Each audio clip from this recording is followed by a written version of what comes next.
नमस्कार, मैं हूं संजय शर्मा। आप देख रहे हैं 4 PM न्यूज नेटवर्क। कहा जाता है देर आए दुरुस्त आए। कम से कम कांग्रेस को समझ में आया कि सरकार जो है ईवीएम से जो खेल खेलती है। अचानक वोट प्रतिशत बढ़ जाता है, पता नहीं कहां से लाखों वोट आ जाते हैं। हरियाणा से लेकर महाराष्ट्र तक ईवीएम की जो कहानी सामने आ रही है, वो बता रही है कि इस देश में शायद लोकतंत्र की हत्या हो चुकी है। चुनाव लड़ना बेकार है। छोटे छोटे राज्य जिता दिए जाते हैं जिससे आपकी जबान बंद हो जाए कि देखो झारखंड भी तो जीत गए। लेकिन हरियाणा महाराष्ट्र जहां से माल ज्यादा आ रहा होगा, वहां पे केवल भाजपा जीतेगी। अब खड़गे जी ने कह दिया है कि भारत जोड़ो यात्रा की तरह बड़े पैमाने पर राहुल गांधी अब ईवीएम के खिलाफ एक यात्रा निकालेंगे। देखना यह है कि देश का जनमानस जन आंदोलन के रूप में खड़ा होगा कांग्रेस के साथ। क्या ईवीएम से छुटकारा मिलेगा? जरूरी भी है। अगर लोकतंत्र बचाना है, दुनिया के किसी भी बड़े देश में ईवीएम से चुनाव नहीं होते। जाहिर है ये बेईमानी का केंद्र है। लाल कृष्ण आडवाणी तक इसके विरोध में रह चुके हैं। ये सारी बातें कहीं आज अभय दुबे जी ने मेरे साथ बातचीत में, और ये बातचीत भी सामने आई कि देश में जो सबसे बड़ी समस्या है बेरोजगारों की, नौजवानों की, पेपर होते नहीं है, पेपर लीक हो जाते हैं, नौकरियां मिलती नहीं है, इसका सामना कैसा होगा, करना होगा। तो जाहिर है बहुत बड़ी सवाल है जो आज हमने अभय दुबे जी से पूछे। मैं चलता हूं सीधे अभय दुबे जी के पास। आपसे रिक्वेस्ट है चैनल को सब्सक्राइब करना और ज्वाइन करना ना भूलें। 4 PM न्यूज नेटवर्क में स्वागत है अभय दुबे जी आपका। देर आए दुरुस्त आए। कम से कम ईवीएम के खिलाफ जो अभियान चलाने की बात अब खड़गे जी कर रहे हैं, महाराष्ट्र के बाद अब इनको समझ में आ गया कि हर चुनाव के बाद अगर रोना रोते रहेंगे, कोई बड़ा आंदोलन खड़ा नहीं करेंगे तो कुछ होगा नहीं। अब बयान आ गया है खड़गे जी का कि भारत जोड़ो यात्रा की तरह एक बड़ा व्यापक आंदोलन ईवीएम के खिलाफ खड़ा किया जाएगा कि हमें ईवीएम नहीं चाहिए, हमें बैलेट पेपर से वोट चाहिए।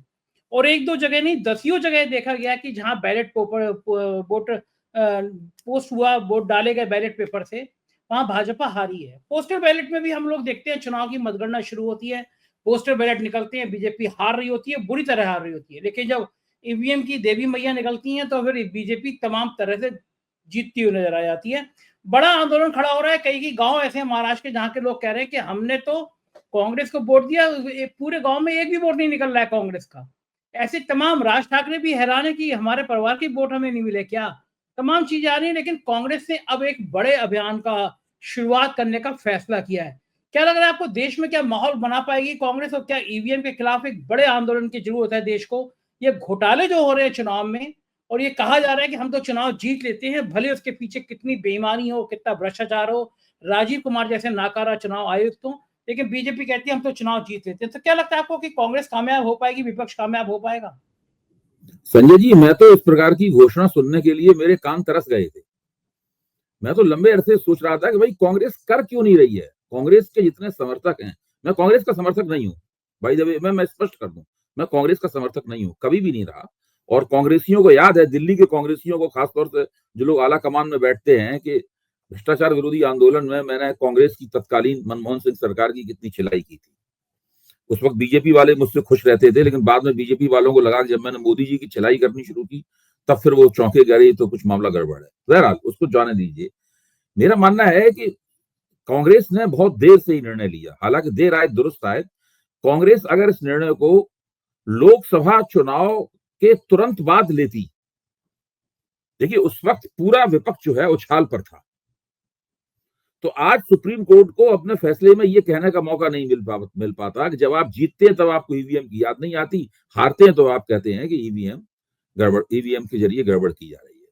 अच्छा, ईवीएम का मसला है, एलन मस्क तक नहीं कह दिया है कि ईवीएम बिल्कुल बेकार की चीज है, ईवीएम से ईमानदारी से चुनाव नहीं हो सकते। अमेरिका में भी वोटिंग मशीन से चुनाव नहीं होते हैं। अमेरिका में भी कागज के मतपत्रों से ही चुनाव होते हैं। और देश के ज्यादातर बहुत सारे लोकतंत्रों में जहां पर चुनाव होते हैं, वो कागज के मतपत्रों से चुनाव होते हैं। ईवीएम को भरोसेमंद नहीं माना जाता। प्रश्न इस बात का है कि, और दूसरी बात यह है कि ईवीएम को कितने तरीके से हैक किया जा सकता है, इसकी कोई सीमा नहीं है। केवल एक तरीके से नहीं हैक किया जा सकता। जो नई शैली विकसित की गई है, नई टेक्नोलॉजी विकसित की गई है, इसको मैं वोट इंजेक्शन कहता हूं। मैं ही नहीं कहता हूं, सिविल सोसाइटी के वे तमाम लोग जो इस अध्ययन मनन में लगे हुए हैं, दिन रात लगे हुए हैं, वो कहते हैं कि बड़े चतुराई से, एक खास तरीके से एक निर्वाचन क्षेत्र की कुछ ईवीएम के अंदर वोटों का इंजेक्शन लगाया जाता है, यानी वो वोट उसमें उसके अंदर बढ़ जाते हैं। इसीलिए चुनाव आयोग को मौका मिलता है कि 2-2 बार, 3-3 बार जो है वो वोटों का प्रतिशत बढ़ाए, और जिन जिन प्रदेशों में वोटों का प्रतिशत काफी बढ़ाया जाता है उसका फायदा हमेशा सत्तारूढ़ दल को प्राप्त होता है। अच्छा, अब इसमें क्या है कि ईवीएम से एक और बात होती है गलत, जो कि चुनाव की जो स्पिरिट है, चुनाव की मतदान की जो गोपनीयता है, हमारी मतदान प्राथमिकता क्या है, उसकी गोपनीयता क्या है, वो गोपनीयता भंग होती है। सबसे बड़ी बात यह है, आप हैकिंग को छोड़ दीजिए, हैकिंग तो एक बात अलग बात है, वोट इंजेक्शन को अलग रख दीजिए थोड़ी देर के लिए। हम वोट डालने के लिए जाते हैं, किसी को क्यों पता लगना चाहिए कि हमने किसको वोट दिया? ईवीएम के जरिए ये पता लग जाता है कि एक मतदान केंद्र में दरअसल वोट किसके लिए ज्यादा पड़े, किसके लिए कम वोट पड़े, क्योंकि हर ईवीएम की मशीन की अलग अलग गिनती होती है। उस गिनती से मालूम पड़ जाता है कि एक मतदान केंद्र में दरअसल वोटिंग का रुझान क्या रहा। फिर भारतीय जनता पार्टी जैसी पार्टी, जिसके पास बहुत ज्यादा कार्यकर्ता हैं और जो बड़ा नियोजित तरीके से सारे काम करती है, उसे लग जाता है कि ये मतदान केंद्र हमारे पक्ष में है, ये मतदान केंद्र हमारे विपक्ष में है, या ये मतदान केंद्र बीच में है। वो उसी के हिसाब से उन मतदान केंद्रों के साथ जुड़े हुए जो इलाके होते हैं वहां पर राजनीतिक काम की शुरुआत करती है। ये पन्ना प्रमुख का आइडिया कहां से आया है? आपने कभी भी, जब तक ईवीएम नहीं थी तब पन्ना प्रमुख का आइडिया सुना आपने कभी? ये पन्ना प्रमुख का आइडिया इसी जो मतदान की जो स्पिरिट है, गोपनीयता की स्पिरिट, इस स्पिरिट के भंग हो जाने इसके गर्व से भारतीय जनता पार्टी ने पन्ना प्रमुख का आइडिया जनरेट किया है।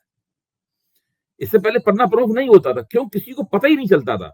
सारे वो जो मतदान पेटियां होती थी एक जगह लाई जाती थी मतगणना केंद्र में, एक बहुत बड़े बर्तन, एक बहुत बड़े पात्र में सारे के सारे पेटियां पलट दी जाती थी, सारे मत जो है मिला दिए जाते थे आपस में, और सारे मत मिलाने के बाद में फिर उसकी गिनती होती थी किस पार्टी को कितने मत मिले। ये तरीका होता था गिनती का, उसमें थोड़ी देर लगती थी उसके अंदर, लेकिन ये किसी को नहीं पता लग पाता था कि किस इलाके में किस पार्टी के पक्ष में मत पड़े हैं, किस पार्टी के पक्ष में मत नहीं पड़े हैं, ये पता नहीं लगता था। तो ये बहुत बड़ी कमी है। इस दृष्टि से ईवीएम को संविधान का, ईवीएम का पूरा बंदोबस्त जो है वो दरअसल संविधान का उल्लंघन भी है। वो हमारे मत की गोपनीयता को एक खास तरीके से भंग कर देता है, कि व्यक्तिगत मत की गोपनीयता को नहीं, लेकिन एक पूरे मतदान केंद्र के मतों की जो गोपनीयता होती है वो ईवीएम से भंग हो जाती है। ये तो बहुत बड़ा दोष है। उसके बाद में अब ये चुनाव आयोग ने जिन चीजों का आज तक कोई फैसला नहीं दिया है, आज तक हम लोगों को कोई भरोसेमंद तर्क नहीं दिया है, वो ये है कि भाई ये मतदान प्रतिशत कैसे बढ़ता है, क्या बढ़ता है, ये किस तरह होता है। ये तमाम गड़बड़ियां इसके अंदर मौजूद हैं और इनका कोई चूंकि निदान नहीं है, इसलिए सबसे बेहतर ये है कि ईवीएम को हटा दिया जाए और हम लोग दोबारा कागज के मतपत्र की तरफ लौटें। कोई भी व्यवस्था 100% परफेक्ट नहीं होती है, 100% संपूर्ण नहीं होती है।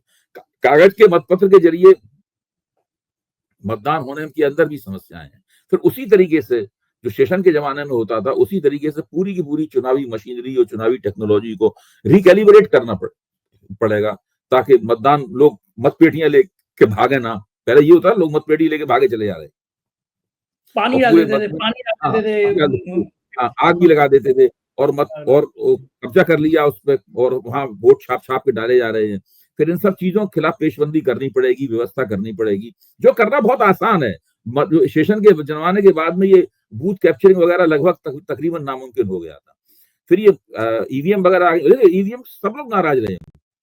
लाल कृष्ण आडवाणी ईवीएम से नाराज थे, जीवीएल नरसिंह राव ने ईवीएम खिलाफ किताब लिखी थी, इसकी भूमिका लाल कृष्ण आडवाणी ने लिखी थी, और अब तो सारा विपक्ष इस बात को लेकर नाराज है।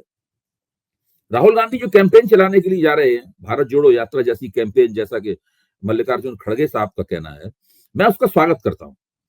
और राहुल गांधी इस तरह की कैंपेन चलाने में काफी माहिर भी हैं, ये वो दिखा भी चुके हैं। और मुझे लगता है कि ये कैंपेन केवल कांग्रेस की कैंपेन नहीं रहेगी, इसमें दूसरे विपक्षी दल भी शामिल होंगे, और पहला बड़ा विपक्षी नेता तो शरद पवार हैं, जिन्होंने इसमें तुरंत उसका समर्थन दे दिया, शरद पवार ने इसको। तो मुझे लगता यह है कि जब भी राहुल गांधी ये करने की शुरुआत करते हैं, ये भारत के चुनाव सुधारों के इलाके में, चुनाव सुधारों के संदर्भ में और भारतीय लोकतंत्र को और बेहतर बनाने के संदर्भ में एक बहुत ही महत्वपूर्ण कदम होगा। और भारतीय जनता पार्टी किसी भी कीमत पर इस कैंपेन को परास्त नहीं कर पाएगी, क्योंकि जैसे जैसे कैंपेन आगे बढ़ेगी इसमें जनता भी जुड़ेगी, वो तमाम लोग जुड़ेंगे जिन्होंने वोट डाले लेकिन परिणाम उनके मुताबिक नहीं निकले। अगर विपक्ष इसके इर्द गिर्द एकताबद्ध हो पाया तो मेरा तो मानना यह है कि कैंपेन के पहले दौर में ही सुप्रीम कोर्ट और सारे जो संस्थाएं हैं वो इस बात पर और ज्यादा गंभीरता पूर्वक गौर करना शुरू कर देंगी और बहुत मुश्किल होगा इस कैंपेन को झुटला पाना, इस कैंपेन को परास्त कर पाना। देखो ठीक कहना है अभय जी, लेकिन काफी सारी याचिकाएं सुप्रीम कोर्ट में भी की गई कि ईवीएम को प्रतिबंधित किया जाए, ईवीएम को रोका जाए। अब समझ में आ रहा है कि चंद्रचूड़ साहब वो गणेश जी की आरती में तब मगन थे कि वो याचिकाओं पे कोई फैसला हो नहीं सका।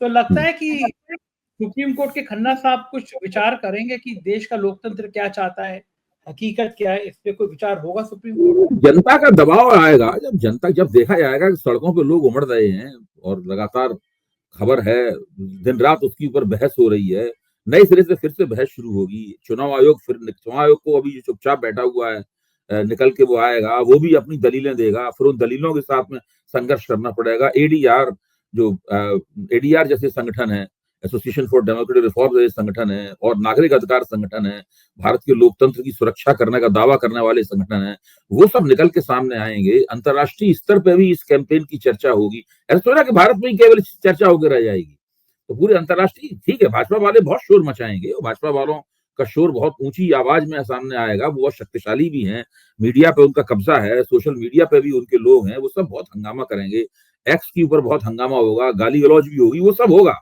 वो सब झेलना पड़ेगा, उसका सबका मुकाबला किया जाएगा। लेकिन इस मुहिम में एक राष्ट्रीय आंदोलन की शक्ल लेने की संभावनाएं हैं। ये मुहिम भारतीय जनता पार्टी को, अगर भारतीय जनता पार्टी ने इसका बहुत ज्यादा विरोध किया तो ये भारतीय जनता पार्टी की छवि को ये मुहिम काफी नुकसान पहुंचा सकती है, क्योंकि इसमें संघर्ष बहुत होगा, टकराव बहुत होगा। हाँ, उस टकराव में भाजपा को मुश्किल होगी, क्योंकि ये सवाल कोई ऐसा भाई सवाल तो ये है कि भाई चुनाव को क्यों स्वतंत्र और निष्पक्ष तरीके से क्यों नहीं करना चाहिए। फिर एक दो पक्ष बन जाएंगे, एक ईवीएम समर्थक वाले, ईवीएम विरोधी, उन दोनों के बीच में चर्चा होगी, विवाद होगा, दोनों के बुद्धिजीवी निकल के आएंगे, तकनीकी एक्सपर्ट निकल के आएंगे, तो काफी मतलब एक नए किस्म का माहौल उससे बनेगा। देखो ठीक कह रहे हैं कि लोग आएंगे सामने, लेकिन लोग तो एक और मुद्दे पर आ रहे हैं देश में। मैं कहीं जाता हूँ, अभी दिल्ली से लौटा हूँ, आज देखता हूँ कि जहां भी लोग मुझे मिलते हैं एक बड़ी संख्या जो होती है, बड़ा तबका होता है, उसमें बेरोजगारों का होता है।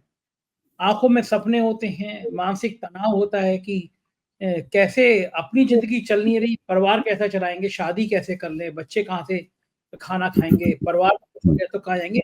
ये देश एक, मुझे लगता है, बारूद के मुहाने पर है।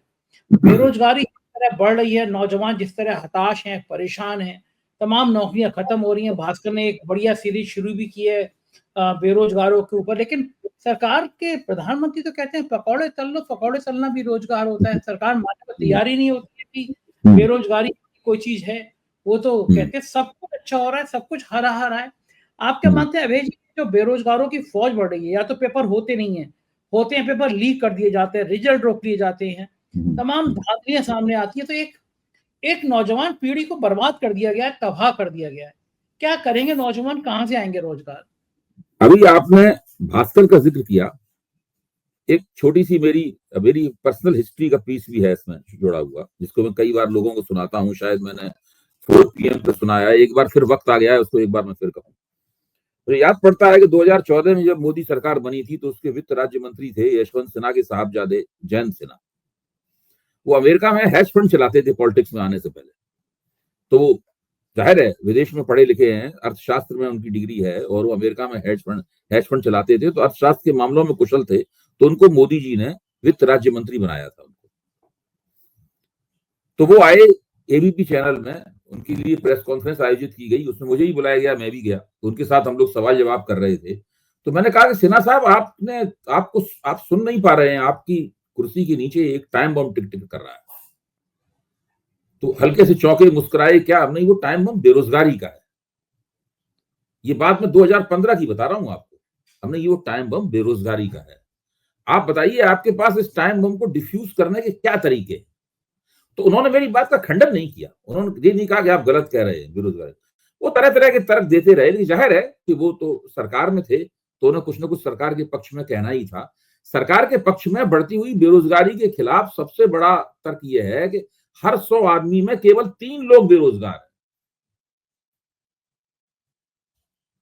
अब आप सोचिए, सरकार कह रही है कि हर 100 लोगों में केवल 3 लोग बेरोजगार हैं। फिर समस्या क्या है?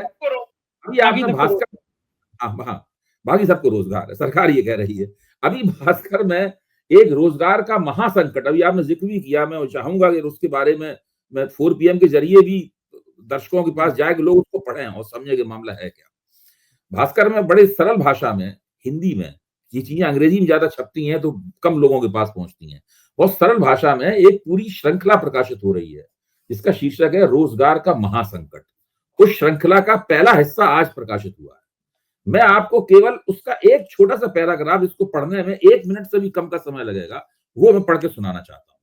सुनिए आप, इसका शीर्षक सुन लीजिए। शीर्षक है बेबस बेरोजगार, कोई काम को तरस रहा तो कोई कमाई को। इसका मतलब समझने की जरूरत है। बेरोजगारी का संकट केवल उन लोगों को नहीं सता रहा है जो बेरोजगार हैं। बेरोजगारी का संकट उन लोगों को भी सता रहा है जिनको दरअसल बारोजगार माना जाता है, जिनको माना जाता है कि वो रोजगार शुदा है। मतलब वो क्यों है, आप देखिए। शुरू होती है खबर, जब भी भर्ती निकलती है तो एक एक पद के लिए हजारों आवेदन आ जाते हैं। क्लर्क, चपरासी और सफाई कर्मी जैसी नौकरियों के लिए MA PhD वाले भी कतार में खड़े नजर आते हैं। मगर सरकारी पैमाना कुछ ऐसा है कि उसके मुताबिक कामकाजी आबादी में हर 100 में केवल सिर्फ 3 लोग बेरोजगार। क्यों? हफ्ते में अगर 1 घंटे भी काम कर लिया तो सरकार की नजर में आप बेरोजगार की लिस्ट से बाहर हो जाते हैं। बेबसी सिर्फ ये नहीं है कि बेरोजगार ज्यादा है, एक बड़ा दर्द ये भी है कि जो लोग रोजगार हैं उनमें भी 78% की कमाई 14,000 रुपए महीना भी नहीं है। 78% की। और इसी में उन्हें अपना पूरा परिवार पालना है। कमाई करने वालों में सबसे ज्यादा हिस्सेदारी स्वरोजगार करने वालों की है, मगर इनकी औसत मासिक आमदनी नौकरी पेशा वालों के मुकाबले 7,423 रुपए कम है। नौकरी पेशा लोग हर महीने औसतन 20,000 से ज्यादा कमा रहे हैं। 23 लाख सरकारी पद खाली पड़े हैं। लाखों भर्तियां पेपर लीक में फंसी हुई हैं। ये हालत है। अब देखिए, देश में 2 तरह से बेरोजगारी नापी जाती है। पहला, सामान्य स्थिति, इसमें साल के 365 दिनों में 30 दिन से ज्यादा इसने काम किया है, उसे बेरोजगार नहीं माना जाता। यानी जो 11 महीने बेरोजगार है, केवल 1 महीने इसको रोजगार मिला है, उसको सरकार बेरोजगार नहीं मानती। दूसरा, चालू सप्ताह की स्थिति, इस सप्ताह में किसी भी दिन अगर 1 घंटा भी काम लिया तो आपको बेरोजगार नहीं माना जाएगा। जबकि आप दुनिया के दूसरे देशों में देखिए, अमेरिका में स्थिति क्या है। अमेरिका में अगर पिछले 4 हफ्तों में सक्रिय रूप से आपने काम की तलाश की है और वर्तमान में काम के लिए उपलब्ध है तो आपको बेरोजगार की श्रेणी में वर्गीकृत किया जाएगा। यदि किसी व्यक्ति को नौकरी से निकाल दिया गया है और उसके पास फिलहाल कोई काम नहीं है लेकिन उसे वापस बुलाए जाने की उम्मीद है तो भी उसे बेरोजगार माना जाएगा। यानी भारत के नियम अंतर्राष्ट्रीय श्रम संगठन के जो की संहिताएं हैं उसके मुताबिक भी नहीं है। अंतर्राष्ट्रीय श्रम संगठन के अनुसार 15 से 74 साल का जो व्यक्ति रोजगार में नहीं है उसे बेरोजगार की श्रेणी में रखा जाता है। मैं सिर्फ ये सब बता रहा हूं आपको कि भारत में रोजगार और रोजगार होना, रोजगार प्राप्त करना और बेरोजगार होना की कैटेगरी में जो एक चालाकी से फेरबदल किया गया है उससे वो सरकारी आंकड़ा पैदा होता है कि हर 100 आदमियों में केवल 3 आदमी ही बेरोजगार हैं। अच्छा, जो मौजूदा भाजपा सरकार है वो मानती ही नहीं है कि महंगाई और बेरोजगारी कोई मुद्दा है, वो इस मुद्दे को नहीं मानती। आप भाजपा के नेताओं से बात करें तो मुस्कुरा देते हैं, वो कहते हैं अरे आप क्या बात कर रहे हैं, छोड़िए सब, ये पुरानी घिसी पिटी बातें हो गई। वो कहते हैं सब वामपंथियों की दिमागी खपत है बेरोजगारी की बातें करना। इसका वामपंथ से कोई ताल्लुक नहीं है। अमेरिका कोई वामपंथी देश नहीं है। जो विश्व श्रम संगठन, वर्ल्ड लेबर ऑर्गेनाइजेशन है, वो कोई वामपंथियों का संगठन नहीं है। तो देश में बेरोजगारी प्रचंड संकट का रूप ग्रहण कर चुकी है, वरना देश का सबसे ज्यादा छपने वाला अखबार ये 5 खंडों की श्रृंखला ना चलाता होता। मैं जब भी बेरोजगारी पे कोई लेख लिखता हूं सबसे तुरंत मेरा लेख छप जाता है। राजनीति से दूसरे विषय में अगर मैं लेख लिखूं तो अखबार वाले छापने में थोड़ा देर भी लगती है, 3-4 दिन मुझे इंतजार करना पड़ता है कि अब लेख आएगा, अब लेख आएगा। लेकिन बेरोजगारी लेख उसी दिन छपता है, ये स्थिति है। तो मेरा मानना यह है कि ये एक ऐसी चीज है जो 2029 में जब भी लोकसभा चुनाव होगा या उससे पहले मध्यावधि चुनाव होगा, मौजूदा सरकार, तत्कालीन सरकार, चाहे उसके प्रधानमंत्री मोदी हो या उनका प्रधानमंत्री कोई और भाजपा का नेता हो या और कोई नेता हो, उसको बेरोजगारी के चलते बहुत बड़े पैमाने पर एंटी इनकम्बेंसी का सामना करना पड़ेगा। अच्छा, ये बात पहली बात सरकार जी सरकार को बोलिए। समझ नहीं आ रही है, सरकार को समझ में नहीं आ रही आ कि रही है इतना सरकार, ज्यादा आ रही है, इसीलिए 80 करोड़ लोगों को मुफ्त अनाज दिया जा रहा है। ये जो लड़की योजना है, भाऊ योजना है, ये सब क्या है? मतलब ये इस बेरोजगारी के चलते हुए लोगों की आमदनियां कम हो रही हैं, जो रोजगारशुदा लोग भी बहुत कम कमा रहे हैं, इनके चलते जनता में रोष पैदा न हो, इसलिए यही सब योजनाएं बनाई जा रही हैं। ये सब टुकड़े जनता के सामने फेंके जा रहे हैं, इसीलिए फेंके जा रहे हैं। कब तक देते रहेंगे आप 80 करोड़ लोगों को 2 वक्त की रोटी? कब तक यही खेल है, खेल ही ये है कि ये इसी तरह से चलता रहेगा मामला। ये मानते हैं कि धीरे धीरे सभी मुफ्त अनाज तो देंगे ही देंगे, फिर राज्यों के स्तर पर इस तरीके की योजनाएं होंगी। अब बहुत सी महिलाओं को महाराष्ट्र की, जिनको लाड़की बहन योजना के तहत 1,500 रुपए महीना मिल रहा होगा, उसमें बहुत से परिवार मुफ्त अनाज भी प्राप्त कर रहे होंगे। आप सोचिए, वो मुफ्त अनाज भी प्राप्त कर रहे हैं, लाड़की बहन योजना के तहत उनको 1,500 रुपया भी मिल रहा है, उज्ज्वला योजना के तहत भी कुछ वो फायदा उठा रहे होंगे। तो इस तरीके से कुछ टुकड़े फेंके जाते हैं। प्रोफेसर अरुण कुमार ने एक विश्लेषण करके बताया है कि कोविड के दौरान, उसके बाद कोविड के दौरान और उससे पहले जो नोटबंदी हुई थी वो, और फिर जीएसटी के गलत कार्यान्वयन के कारण देश की जनता को जो नुकसान हुआ है, अगर सारे नुकसान को आप जोड़ दें तो वो उस फायदे से कई गुना ज्यादा है जो इस प्रकार की योजनाओं के जरिए जनता को पहुंचाया जाता है। अगर इस प्रकार की योजनाओं के जरिए जनता को 1 रुपया दिया जाता है तो इन नुकसानों के कारण जनता की जेब से 5 रुपए निकल गए। ये एक महत्वपूर्ण बात है, इसमें फायदा ही फायदा है। जो पूरी बात है उसको फायदा ही फायदा है। 5 रुपए तो निकाल लिए, 1 रुपया दे दिया। पता नहीं सरकारों को कब समझ में आएगा। लेकिन अभय जी, चलते चलते मैं आपसे ये और पूछना चाहूंगा, शिंदे साहब ने सरेंडर कर दिया, बड़े ज्ञानी की तरह कह रहे हैं कि हम तो मोदी जी के साथ हैं, मोदी जी ने बड़ा एहसान किया था, 2.5 साल तक खड़े रहे अमित शाह और मोदी जी, जो आपका आदेश हजूर। तो 2 दिन तक क्या कर रहे थे शिंदे साहब? 2 दिन तक इतने बगावत के सुर के मांग रहे थे कि गृह मंत्रालय मिल जाए, 2-3 मंत्रालय और मिल जाए। आज महायुति की सब बैठक बुलाई गई है दिल्ली में। आप जिस तरह इशारा कर रहे हैं, मुझे वही बात सही लग रही है। मुझे यही लगता है कि वो शुरू से जानते थे कि भारतीय जनता पार्टी का प्रदर्शन इतना अच्छा है, उसको आप मुख्यमंत्री बनाने से, अपना मुख्यमंत्री बनाने से आप नहीं रोक सकते। तो इस तरह के फिल्मी कुछ विवाद खड़ा करने से, कुछ सौदेबाजी करने से, कुछ नाराजगी दिखाने से, मीटिंगें करने से, बयानबाजी करने से आपकी जो बनने वाली सरकार है उसके अंदर आपको कुछ बेहतर जगह मिल जाए, सत्ता के बंटवारे में आप थोड़े से अपेक्षाकृत फायदे में रहें, इसके अलावा और कोई इसके पीछे मुझे नहीं लगता कि कोई इस योजना रही होगी। क्योंकि वो तो पहले दिन से ही तय था कि ये ज्यादा रोक नहीं पाएंगे भाजपा के बंदे को मुख्यमंत्री बनने से। और भाजपा के अंदर भी कुछ इस तरह के लोग थे जो देवेंद्र फडणवीस को मुख्यमंत्री नहीं बनने देना चाहते थे, क्योंकि परिणाम इतना जबरदस्त रहा तो वो भी चुप हो गए। वो भी चुप हो गए। बिल्कुल ठीक बात है। हमारी निगाह बनी रहेगी। बहुत बहुत शुक्रिया अभय जी, आपने तक कीमती समय दिया। Thank you. ये था अभय जी, पूरी बातचीत सुनी, मुझे यकीन है बातचीत आपको पसंद आई होगी। चैनल पे अपना प्यार बनाए रखिएगा। शुक्रिया, थैंक यू।